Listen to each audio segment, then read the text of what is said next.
नमस्कार देवियों और सज्जनों, प्रारब्ध चैनल पर आप सभी का स्वागत है। मैं हूं व्यालोक और आपने अक्सर देखा होगा कि मैं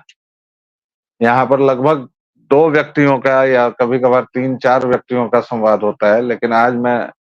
अकेले आया हूं क्योंकि कुछ बातें कहनी थी और मुझे लगता है कि वो बातें ठीक तरह से समझ लेनी चाहिए। अभी फिलहाल जो दक्षिणी टोला है वो 2 बातों से बहुत आहत महसूस कर रहा है और वैसे तो उसके पीछे मतलब एक लड़ी सी है, लेकिन फिलहाल जो 2 बातें हैं उसमें एक जो जिस तरह कंगना की डटाई हुई, मतलब कंगना ने ऐसा कुछ भी नहीं कहा था जिस पर बहुत ज्यादा शर्मिंदा होने या खेद जताने की जरूरत थी और ये तथ्यात्मक तौर पर वर्णित है, जो पिछले 2-3 दिनों से आप सोशल मीडिया पर देख भी रहे होंगे। हर एक नामचीन यूट्यूबर से लेके नामचीन हैंडल्स तक ने जो भी तथाकथित दक्षिणी टोला माना जाता है उन लोगों ने जो दिखाया है और अधिकतर लोग कंगना के फेवर में आए हैं क्योंकि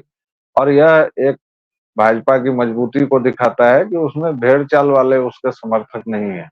और इसको अक्सर बीजेपी के जो बहुत कट्टर समर्थक टाइप हैं वो इसको कमजोरी के तौर पर भी देखते हैं कि भाजपा में इतने स्वतंत्र विचारक हैं भाजपा के समर्थकों में कि वो खुद से पार्टी की रणनीति भी बनाते हैं। कुछ इसे कहते हैं कि मोदी के सामने न झुकने की प्रवृत्ति है, कुछ कहते हैं कि मोदी का जो ये बहुत सारी व्याख्याएं हैं, लेकिन फिलहाल जो 2 बातें हैं, एक वो है उसके अलावा जिस तरह से सरकार ने पहले से ही कदम खींच लिए। कश्मीर का भी मसला है कि कश्मीर में अभी चुनाव कराने की इतनी जरूरत नहीं थी। हालांकि उस पर तो भाई सुप्रीम कोर्ट का ऑर्डर है कि भाई सितंबर तक चुनाव करवा लिया जाए और उसमें भी है कि राज्य का स्टेटस अभी तक नहीं मिला है अभी भी। तो वैसे तो दिल्ली में भी चुनाव होते हैं, दिल्ली में भी मुख्यमंत्री है। अगर यूनियन टेरिटरी का उसका स्टेटस खत्म नहीं होता है तो बहुत सारी बातें नहीं होंगी। तो इसलिए अभी आगे राजनीतिक तौर पर वहां क्या कुछ होता है वो एक अलग मुद्दा है, लेकिन कंगना का जो मुद्दा है वो एक ऐसा मुद्दा है जिसके पास इस तरह का कोई डिफेंस अभी नहीं गढ़ पा रहे हैं भाजपा वाले, या गढ़ रहे होंगे तो डांट सुनने के डर से या ट्रोल होने के डर से उसको साझा नहीं कर रहे हैं। क्योंकि इसमें सीधी सी बात है कि जो भी इस फैसले को डिफेंड करने आएगा कि भाई कंगना एक सांसद हैं, उनको पार्टी की नीति के से अलग हटकर किसने कह दिया बोलने के लिए। लेकिन इस पर भाजपा के समर्थक विश्लेषकों के एक वर्ग का मानना है कि भाई यही जो विभिन्नता है भाजपा के कैडर की, वो उसको बाकी पार्टीज की तरह उच्छृंखल बनने से रोकती है। वरना अधिकतर पार्टियां कांग्रेस बन जाती हैं, राजद बन जाती हैं, जहां एक व्यक्ति मतलब एक पूरी पार्टी होता है। कि भाई अभी भी भाजपा में जिस तरह से इतनी सब कुछ आरोप हैं कि मोदी ने सब कुछ सेंट्रलाइज कर दिया है, फिर भी समय समय पर जिस तरह से हम देखते हैं, अभी जैसे कंगना के सुर तो साथ दिए गए, लेकिन उसी समय योगी आदित्यनाथ ने एक बयान दे दिया कि भाई एक रहेंगे तो नेक रहेंगे और कट बटेंगे तो कटेंगे। अब ये एक मुख्यमंत्री का बयान था। उसी समय हेमंत जो है वो असम में साफ साफ डिक्लेयर कर रहे हैं कि भाई पॉपुलेशन का ऐसा हाल हो गया है और इस वजह से वहां पर जो है 6 संगठन मियाँ मुस्लिम यानी कोट अनकोट उसको बांग्लादेशी रोहिंग्यों के लिए ये किया जाता है। तो हर एक जगह जब इस तरह की बातें हैं, ऊपर से बंगाल की अलग ही बात है कि बंगाल के मुख्यमंत्री कह दे रहे हैं कि भाई अगर बंगाल जला, और क्यों जलेगा? अगर आप छात्रों के खिलाफ या प्रदर्शनकारी जो लोग हैं उनके खिलाफ अगर आप शक्ति का प्रयोग नहीं करेंगे तो ऐसा क्या हो जाएगा? और क्यों आप इस तरह से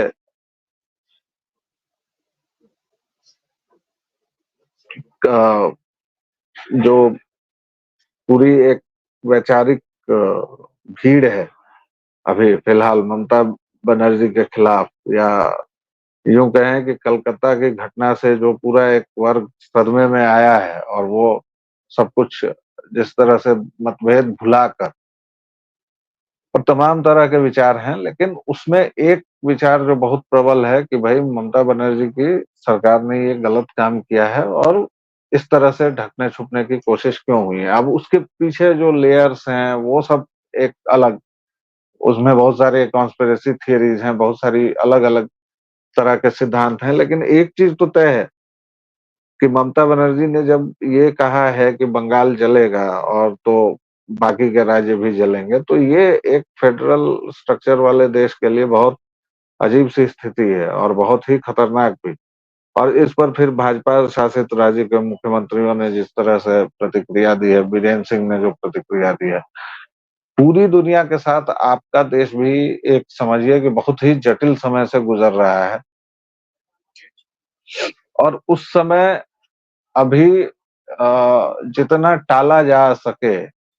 द्वंद्व को, उसको टालने में ही उतनी बुद्धिमानी है। क्योंकि अभी अगर छोटी छोटी चीजों को हटाने में और इसमें पूरी ऊर्जा लगा दी गई, तो फिर पता चला कि कई सारे मोर्चे एक साथ खुल गए।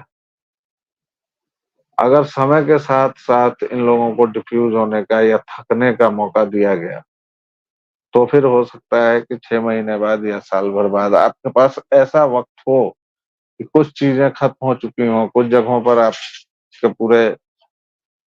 अमन का दौर लौट आया हो, और बहुत सारी चीजें हो। अभी आपके कश्मीर में चुनाव है, अमेरिका अलग तरह से लगाए हुए है, और आपके पड़ोस में पूरी तरह अराजकता है, और वो एक ऐसे देश में अराजकता है जहां से पहले ही काफी सारी घुसपैठ की घटनाएं हो चुकी हैं। और यहाँ तक कि अब इसी में किस तरह से एक खास विचार आपकी विचार पूरी श्रृंखला को दूषित करता है, और किस तरह से आपको एक खास बक्से में कैद करता है, इसका एक उदाहरण है कि कल मैं टीएमसी के एक प्रवक्ता को देख रहा था, और वो व्यक्ति इतनी मतलब बेशर्मी से कह रहा है कि बांग्लादेश में जो हिंदुओं की संख्या घटी है, और जिस तरह से मोहम्मद तौसीफ शायद उसका नाम था, उसके साथ सुधांशु त्रिवेदी की डिबेट है, और उसमें वो व्यक्ति टीएमसी का समर्थक है, या तो मतलब वो है भारतीय, और वो कह रहा है कि बांग्लादेश में जो हिंदुओं की संख्या 28 से पहले 15, मतलब जब ईस्ट पाकिस्तान था वो, तो उस समय जो जनसंख्या थी वो 28 थी, फिर 1971 में 15% थे, और आज हिंदू वहाँ 8%। और ये व्यक्ति कह रहा है कि इसलिए कि उस समय 47 में और 71 में हिंदू यहाँ आके बस गए। और ये कहते हुए उसकी जुबान नहीं कांप रही है, उसके चेहरे पर कोई परेशानी नहीं है, कोई शिकन नहीं है, जबकि 15% से 8% हो जाना मतलब मास एक्सोडस है, होना चाहिए, और वैसा हुआ नहीं है। तो वो संख्या या तो कन्वर्ट हुई है, या फिर उनको मार डाला गया है। और ये बहुत एकदम फैक्चुअल बात है ये, और इसमें धर्मांतरण का ज्यादा मामला है, क्योंकि पाकिस्तान जो भी है, पाकिस्तान और इनफैक्ट बांग्लादेश में अभी जो वहाँ जमात है जिस तरह से, और जिस तरह वहाँ कभी कोई घोषणा कर रहा है, कभी कोई कि हम शरिया लागू करेंगे और वगैरह, तो पाकिस्तान भी तथाकथित तौर पर पहले धर्मनिरपेक्ष देश ही बना था, लेकिन उसके बाद अयूब खान ने उसको जो सलूक किया उसके साथ, तो संविधान और फिर बाकी चीजें, और उसके बाद से वो मतलब शुरुआती 1 आध 2 साल के बाद वो लगातार सेना के ही हवाले रही है पाकिस्तान की सत्ता। वो बैकडोर से चले या इधर से चले या उधर से चले, क्योंकि सेना पर पकड़ आप जैसे ही कमजोर करने लगते हैं, सत्ता पर सेना की पकड़ के वो सावधान हो जाता है और वो फिर आपका हाल मुशर्रफ वाला या फिर इमरान वाला ये सब हाल हो जाता है वहां। तो भारत को बचाने के लिए अभी छोटे छोटे मोर्चों में नहीं उलझना चाहिए। ये एक बड़ा तर्क आता है कि भाई ऐसे किया जा सके। और ये भाजपा के या फिर खास तौर पर नरेंद्र मोदी के जो समर्थक हैं वो इस तरह का तर्क देते हैं। अभी जितनी सारी बातें मैंने कही, लेकिन गुरु इन सब तर्कों से परे जा चुकी है बात कंगना के मामले में। क्योंकि कंगना के मामले में आप अगर ठीक है आप चुप भी रह जाते ना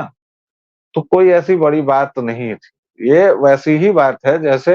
पहले टर्म में, तब तो आपको ये साख का और मतों का संकट भी नहीं था। तब आपने मंच से कह दिया था कि गौ रक्षक जो होते हैं वो गौ गुंडे होते हैं और मेरी आंखों से आंसू निकल जाते हैं। ये कौन सी भूख है आत्म स्वीकृति पाने की? ये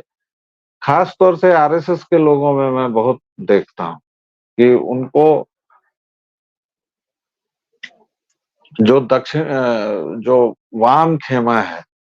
उससे अगर उनको स्वीकृति मिल रही है तो इससे बढ़ के कोई सनद उनके लिए नहीं होती है। और प्रधानमंत्री जो हैं वो भी आखिरकार तो हैं एक प्रचारक ही। तो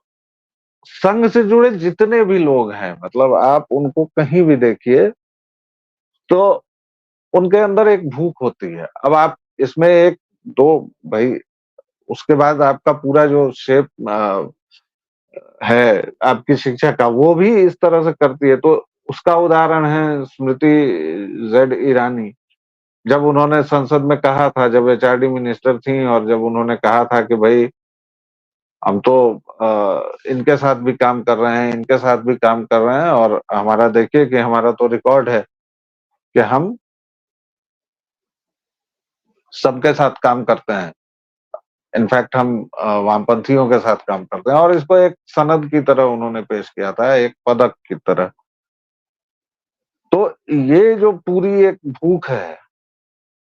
जिसको बहुत से विरोधी या वैसे समर्थक जो अब मोदी के विरोधी हुए हैं वो कहते हैं कि भाई भाई को नोबल पाना है, भाई को नोबल पाना है। अब उसकी जितनी भी वो हास्य में कहे या क्रोध में कहें, लेकिन अंततः यह वाक्य करुणा पैदा करता है। यह वाक्य दिखाता है कि जो एक विचार था संघ का, या कहिए कि एक दक्षिणपंथी जो विचार था, राष्ट्रवाद का जो विचार था, वह 21वीं सदी में कुछ इस तरह आकर ढहा है कि इसको भी अंत में जिस मार्क्स मैकॉले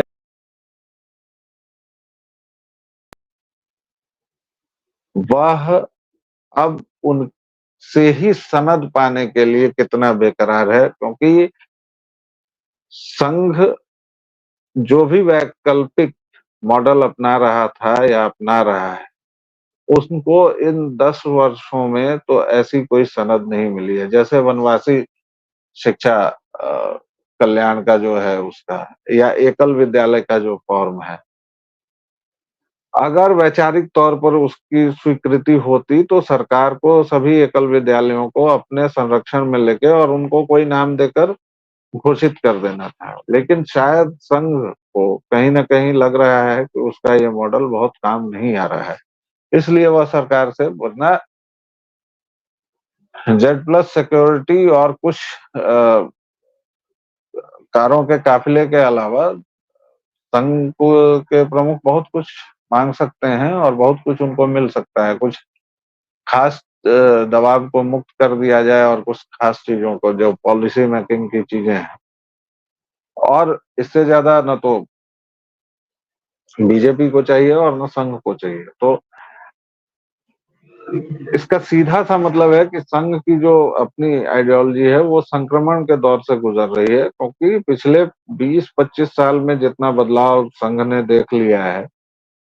और संघ ने क्या, ये पूरा जो काल रहा है इसमें 20 वर्षों में लगभग 100 वर्ष की यात्रा हुई है। और संघ जैसे जो संगठन है या फिर जो कहिए पुराने जो मार्क्सवादी संगठन है, अब वो नए नए रूप धर के आ रहे हैं, वो हैं या जो भी हैं उस तरह की चीजें। लेकिन अब जो पुराना मार्क्सवादी जो ये था कि बहुत धीरे चलना, किसी भी बात पर बहस करते रहना, 3-3 दिन 4-4 दिन चुटकुले की तरह इनकी बहसें चलती थी, वह जिस तरह परिवर्तित हो रहा है, तो आरएसएस को भी होना था या वो हुआ है। और पता नहीं वो अभी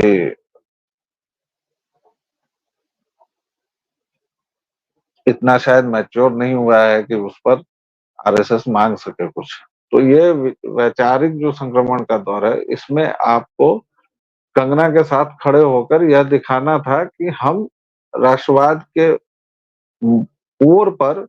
कोई समझौता नहीं कर रहे हैं और राष्ट्र के नाम पर इन छोटी छोटी चीजों को नहीं पनपने देंगे। क्योंकि अगर आप वैचारिक रूप से उस राजनैतिक टूल से परास्त हो गए जिससे आप सारी जिंदगी लड़ते रहे हैं और जो आपकी आइडियोलॉजी का कोर है, तो फिर आप एंड ऑफ हिस्ट्री मान लीजिए और कह दीजिए कि विचारों के दौर का अंत हो चुका है। और हमारी पार्टी भी उसी तरह है कि भाई जो नेता जितना कुछ खींच लाए,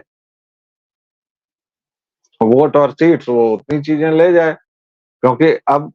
भाजपा को छोड़कर बाकी जितनी भी पार्टियां हैं, उनको अगर आप देखें तो वो व्यक्ति केंद्रित हो चुके हैं। कांग्रेस में एक परिवार है, वो नहीं तो कुछ भी नहीं। बाकी जितनी पार्टियां हैं सारी की सारी देख लीजिए कि अगर वो एक व्यक्ति पर केंद्रित नहीं है, तो फिर उनका सीपीएम वगैरह वाला हाल हो चुका है। और उसमें भी वो बस येचुरी और प्रकाश कारत वगैरह की वजह से कुछ हजार लोग जिनकी सभाओं में आ जाते हैं, या फिर दीपांकर भट्टाचार्य टाइप, बाकी सब तो दीपांकर भट्टाचार्य केंद्रित हो चुकी है मान लिया, आप नाम से पहचान सकते हैं या फिर जो भी। तो बीजेपी को अगर वो चीज समझ में आ रही है, तो फिर उसको अ, कह देना चाहिए कि इतिहास का अंत हो चुका है। आज के वीडियो में और अभी के विचार बस इतने ही। प्रारब्ध को अपना प्यार दीजिए, स्नेह देते रहिए। और अगर आपने अभी तक सब्सक्राइब नहीं किया तो प्लीज सब्सक्राइब करें इस चैनल को। और फिलहाल दीजिए इजाजत। जय सिया राम।